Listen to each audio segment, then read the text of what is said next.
Welcome back mga ropa, kwentuhan muna tayo. Ngayon naman pag-usapan natin ang naging diskarte ni Coach Tim Cone sa 3rd at 4th quarter at sa huling minuto ng game sa Game 4 sa pagitan ng Barangay Nebra kontra sa koponan ng Talk and Text Tropang Giga. Naging mas exciting ang 3rd at 4th quarter dahil may kanya-kanyang diskarte si Coach Tim Cone at si Coach Chot Reyes. Tuwang-tuwa at panalong-panalo talaga ang lahat ng fans sa loob ng arena dahil exchanging bombs ang dalawang koponan na to dito sa 3rd at 4th quarter. Ngunit sa huli mga ropa ay nanaig nga ang koponan ng Barangay Nebra kontra sa koponan ng Talk and Text Tropang Giga para itabla na ang serye sa 2-2. Kahit si Daniel Padilla mga ropa tuwang-tuwa sa loob ng arena sa kanyang natunghayan at napanood. Ngayon mga ropa, ito nakakabilib, nakakamangha at pambihirang diskarte na ginamit Coach Tim Cone sa 3rd at 4th quarter at sa huling minuto ng laro para maselyuhan na ang 2-2 sa serye. Ito ang game analysis at breakdown Barangay Nebra versus Talk and Text Tropang Giga Game 4. Simulan na natin to. Okay game. Dito sa possession na to ng koponan ng Barangay Nebra mga ropa, explain natin yung triangle offense na ginagamit ni Coach Tim Cone. Dito sa ibabaw mga ropa, si LA Tenorio ang nagmamando ng bola. At take note nga pala mga ropa, si LA Tenorio ay ginamit ulit dito ni Coach Tim Cone at pinasok dito sa lineup na to. Tingin ko kaya pinasok ni Coach Tim Cone si LA Tenorio dito sa lineup na to ay para magkaroon sila ng tempo,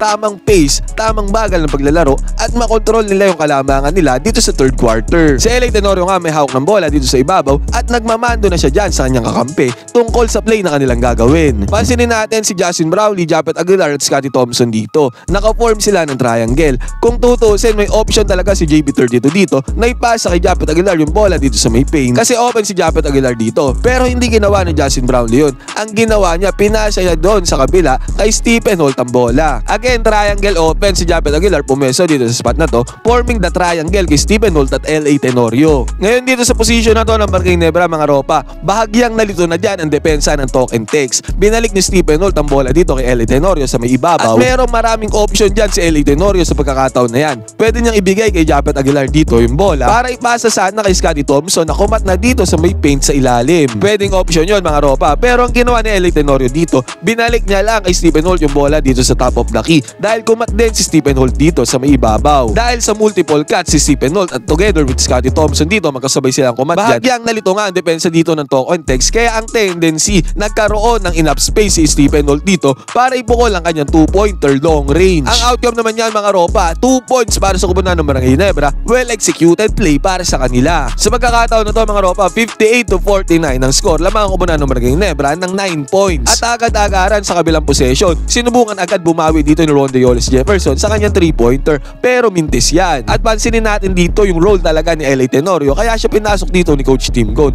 Pagka mintis dito ni Ronde Yoles Jefferson, pansinin natin na hindi siya nagmadali. Kalmado lang niyang binaba yung bola dito papunta doon sa may ring nila at nag-set ulit sila dito ng play. Pansinin natin na si LA Tenorio nagbando ng bola dito at tong possession na to ay kumonsumo ng 23 seconds na nag-end up dito sa pull-up jumper ni Justin Brownlee sa mid-range. Mintes nga ang tira dito ni Justin Brownlee, ubos pa yung oras pero grabe si Stephen Holt dito sa may ilalim. Kahit kasi nagmintes yung tira ni JB32 dito sa may ilalim, pansinin natin na na-attract din naman niya dito yung depensa ni RHJ na ang tendency na wala ng malakas na defender yung Talk and Text doon sa may paint kasi nga na-attract dito si Ronde Yoles Jefferson. Kaya nagkaroon ng pagkakataon dito si Stephen Holt na i-putback yung bola dito, walang resistance para sa koponan ng Talk and Text. Easy 2 points para kay Stephen Holt. The next play mga ropa, possession naman ng Talk and Text Tropang Giga. Dito mga ropa, medyo poor defense ang pinakita dito ng Barangay Nebra. Kasi dito nagkaroon ng pagkakataon si Ray ng Batak na ma-open siya dito sa may 3-pointer. Walang resistance na bumantay dito kay Ray ng Batak. Wala ring nag-close out sa kanya. Ang tendency pagkagantong mahinang depensa ng koponan ng Barangay Nebra, talagang pinagbabayad sila dito ng Talk and Text. Dito 3-pointer ni Ray ng Batak, basket is good, no problem para kay Stingray. Sa kabilang banda naman mga ropa, possession ng koponan ng Barangay Gin Kings. Agaran nilang binawi dito yung 3-pointer ni Stingray sa katauhan naman ng 3-pointer ni Stephen Holt. Pansinin natin dito sa play na to ng Barangay Nebra na talagang kabisado na nila yung isa't isa sa galawan dahil multiple passes at multiple screens ang ginawa nila dito at alam ni Scotty Thompson na mag-e-end up ang tira na to kay Stephen Holt. Sa pwesto na to ni Stephen Holt mga ropa, nagkaroon siya ng enough space dito para ipukol ang 3-pointer. This time din mga ropa, sunod-sunod na puntos sa Barangay Nebra dito sa quarter na to ay galing kay Stephen Holt. Actually, miscore nga si Stephen Holt dito ng 18 points at siya pa nagkamit ng best player of the game. At ito pa mga ropa, another one, Stephen Holt ulit. Dito nag-pass up siya sa may 3-pointer dahil naka-close out sa kanya dyan yung Talk and Text. Pero dahil sa close out naman na yan ng Talk and Text, pumake lang dito si Stephen Holt at nagkaroon siya ng opportunity dito para umatake sa depensa ng Talk and Text dahil -1 na yan dahil dun sa fake niya. Ang tendency at outcome naman dito mga ropa, nagkaroon ng open look dito si Stephen Holt. Yun nga lang, mintes ang tira, sayang, but still great execution pa rin ni Stephen Holt. Kudos sa kanya. Sa kabilang banda mga ropa, possession ng Talk and Text. Dito na nila pinagana yung game plan ni Coach Chot Reyes. Alam ng Talk and Text na nandito sa loob si LA Tenorio at ang binabantayan niya dito ay si Stingray ng Batak. Ngayon mga ropa, ang height ni LA Tenorio ay mas maliit kumpara sa height ni ng Batak. Ibig sabihin mas maliit na defender siya dito na bumabantay kay Ray. Na-anticipate ni Ray ng Batak yan at yun din ang naging game plan dyan ni Coach Chot Reyes. Malamang sinabihan niya si Ray ng Batak dito na atakihin ang depensa ni LA Tenorio. At yun nga nangyari dito sa possession na to mga ropa. Nagkaroon ng open lane si Ray ng Batak dito para atakihin ang defense ni LA Tenorio. Na-penetrate niya dyan ang depensa ni LA Tenorio. Nakakuha pa siya dyan ng foul, counted, basket is good, foul kay LA Tenorio. 2 beses o 3 beses din ata ginawa ni ng Batak yan at nakakuha siya ng fouls dun sa ibang play. Kaya ang ginawa dito ni Coach Tim Cone, inilabas niya si LA Tenorio dito sa laro at pinasok niya si Maverick Amnisi na mas malaking defender dito kay ng Batak. Dito din pinagana ni Coach Chot Reyes yung pag-atake nila more on sa defense ng koponan ng Barangay Nebra. Dito sa senaryo na to, kung napanood nyo yung buong game, makikita natin na doon sa third quarter talagang inatake din ng inatake ng koponan ng Talk and Text dito yung depensa ng Barangay Nebra doon sa may loob. Ang goal nila dito ay makakuha ng foul sa koponan ng Barangay Nebra at ganun nga nangyari mga ropa. Ilang free throws, madaming free throws ang pinukol dito ng Talk and Text sa may third quarter dahil sa mga fouls sa kinumit ng Barangay Nebra. Pero si Stephen Holt mga ropa na-maintain pa rin yung init na kanyang daladala at napakahirap na tira ang ginawa niya dito. Pero still he made it. Basket is good para kay Stephen Holt. Dito sa game na to mga ropa, 26 points ang pinundar ni Calvin Oftana. At dito nga penetration ang kumpara ng Talk and Text. Na-attract dito ang depensa ni Maverick Amnisi na dapat kay Calvin Oftana siya dumedepensa.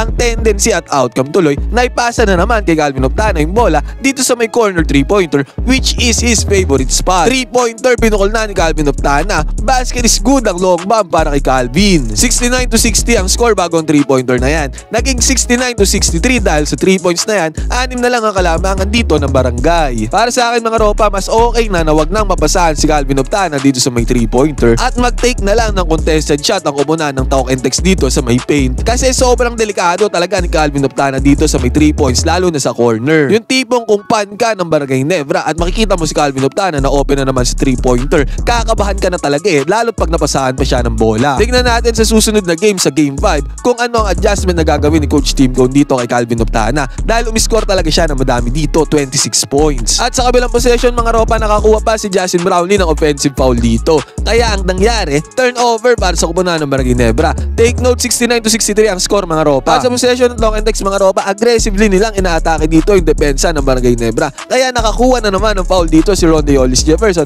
against kay Justin Brownlee. Dalawang free throws na naman yan para kay RHJ at sa kupunan ng Talk and Text. Kaya ang nangyari, 69-65 ang score, 4 na lang ang kalabangan na lamang dito ng Barangay Nebra. Mabuti na lang mga ropa doon sa kabilang banda. Si Justin Brownlee ay pumukol ng kanyang 3-pointer at naipasok niya to. Napaka-importante ng 3-pointer na to para hindi tuluyang makalapit sa score ang kupunan ng Talk and Text. Naging 72-65 ang score, abante ulit ng 7 puntos sa Barangay Nebra. At another one mga ropa, possession ulit ng kupunan ng Barangay Nebra. Hinanap ulit nila si Justin Brownlee dito sa may 3-pointer.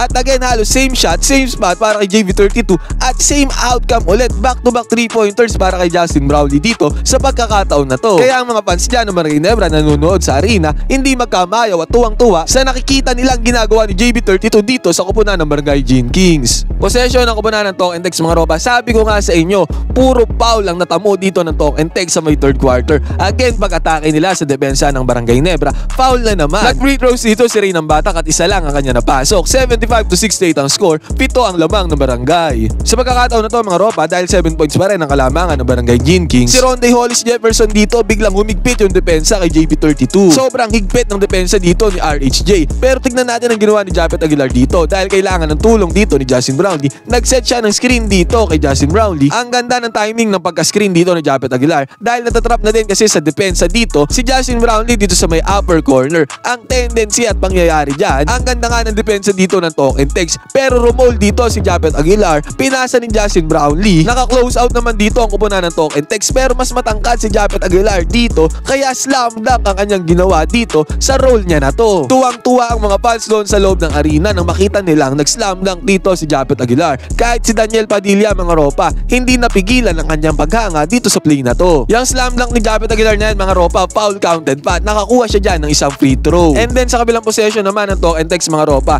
ang main factor kung bakit nanalo sila dito sa game na to, yung depensa nila. Sabi ko nga, sobrang commendable ang ginagawang depensa ni Stephen Holt kay RHJ. Pero dito, hindi si Stephen Holt ang dumedepensa kay Rondae Hollis Jefferson, kung hindi si Justin Brownlee. Good defense para kay Justin Brownlee, good close out para sa kupunan ng Barangay Nebra, para sa mahirap na tira na to ni RHJ. Ang outcome niyan, mintes ang tira ni Rondae Hollis Jefferson. Good stop para sa Barangay Nebra, crucial stop yan. Tapos ang naging outcome niyan, ang tendency, nakakuha na naman ng magandang spot dito si Japet Aguilar para idakdak sana yung bola, pero nakakuha siya dyan ng foul.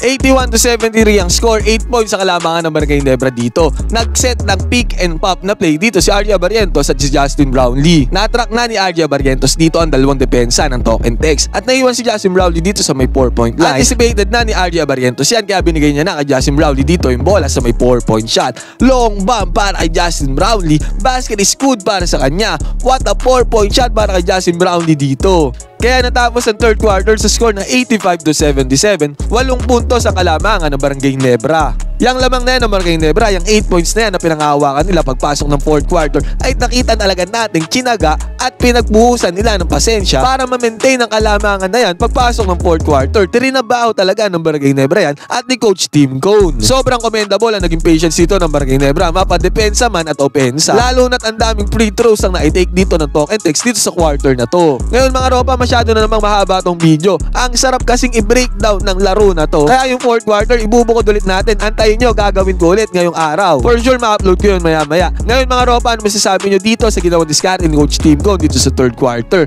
Napakaganda ng kanyang ginawang diskarte dito. Pwede kayong mag-comment dyan sa baba para makapagkwentuhan tayo.